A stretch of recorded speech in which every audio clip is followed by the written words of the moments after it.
Welcome back, everyone. So let's go ahead and read a sample image to be able to send that image afterwards to OpenAI API and perform the analysis on it. So what I'm going to do first is I'm going to read a sample image, and right now we are in task number 2.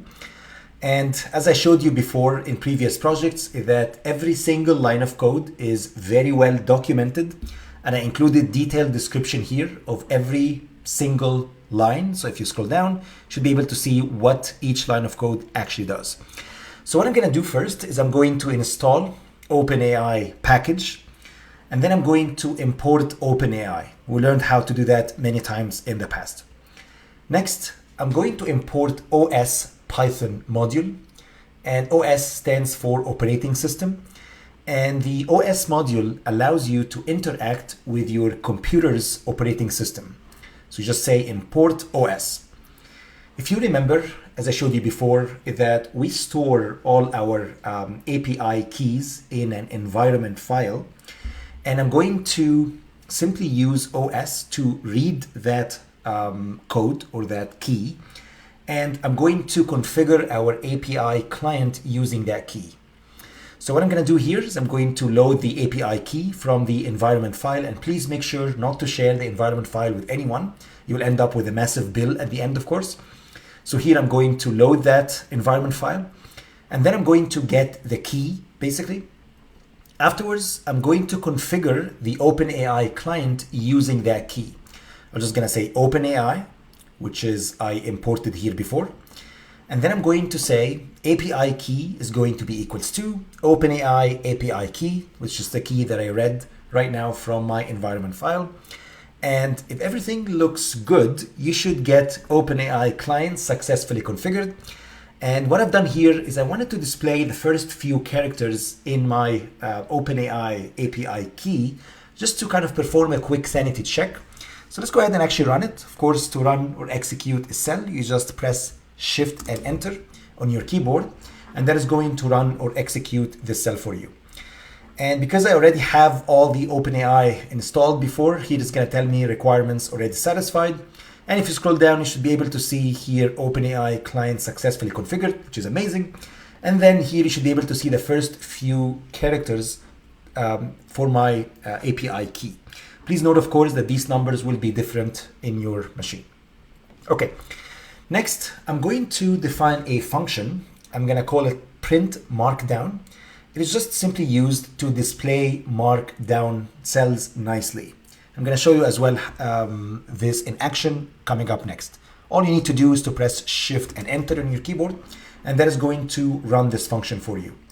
If you're not familiar with functions, I strongly recommend maybe you go through a crash course on Python, but maybe here I'm just going to give it to you here from a very high level.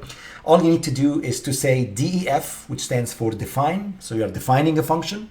You give a function a name. So here I'm going to say print markdown. The function is going to receive information, let's say text, for example, here. And here you specify the body of the function. So the idea of a function is just a few simple lines of code that you define separately. And now you can invoke that function. You can call it, send the data, like text, for example, and the function is going to do something. Maybe it's going to sum up two numbers, or maybe multiply numbers. And then it can actually return as well values to you when you call this function. Okay. Next, what I'm going to do is I'm going to use a library known as Pillow. And the Pillow is primarily used to handle image data. So before actually we send the image to our OpenAI API, what we need to do, we would like to learn how to load and view just a sample image in our Jupyter Notebook. So as I mentioned, we're going to use the Pillow library, which stands for PIL. And all I need to do is to say from PIL import image. So let's go ahead and run that. If you press Shift and Enter, here we go. And now to the fun part. All I wanted to do right now is I would like to read a sample image and just display it. And I also would like to get the format of the image. Also want to get the dimensions, what is the length and width as well of the image. So here I'm going to specify the file path. So I'm just going to say image underscore file name equals to.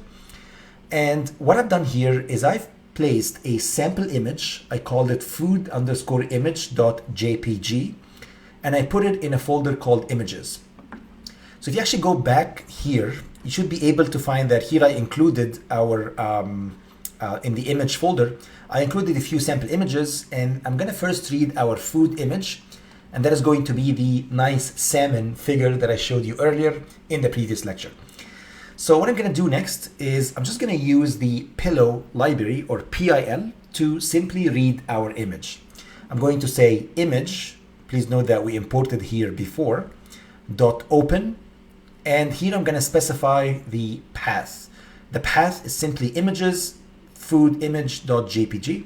Please note that if you placed your images somewhere else, or maybe if you'd like to refer to a different image, all you need to do is to come here and adjust or update that path accordingly. If everything works well, here all you need to do is to just say print everything, the image has been loaded successfully. And now, once you have that image here object, now I can simply say .format, and that is gonna tell me the format of the image. If I say image.size, gonna tell me the size of the image. And also I'm gonna get the mode as well. I'm gonna show you what I mean by that. And next, I'm just gonna say display the image for me. And what I'm gonna do here is I'm going to keep the image object into a variable. I'm gonna call it image to analyze. And I'm gonna use that later on to be able to analyze the image, and also of course encode it and send it to OpenAI API. So what we have done here is basically all what we've done is just we're gonna read an image and display it. So let's go ahead and do that. If you press Shift and Enter, here we go. Now you should be able to see a nice, delicious, I would say, salmon image here. And you should be able to see that the image has been loaded successfully, which is great. The format is JPEG. The size is 600 by 400, and the mode is RGB, which stands for red, green, and blue. And that means it's simply a color-coded image. It's not a black or grayscale image, okay? And that's it. That's simply all I have for this lesson. I hope you enjoyed it. And of course, we're gonna have our first practice opportunity. So please go ahead, give the practice opportunity a try. And then I'm going to show you a detailed solution. And of course, as I mentioned before, I included all the solutions for the practice opportunities here at the end of the notebook, but I strongly recommend that you don't check the practice opportunity solutions. Attempt first to solve them on your own, and then you can compare your answers to mine. Best of luck, and I will see you in the next lesson.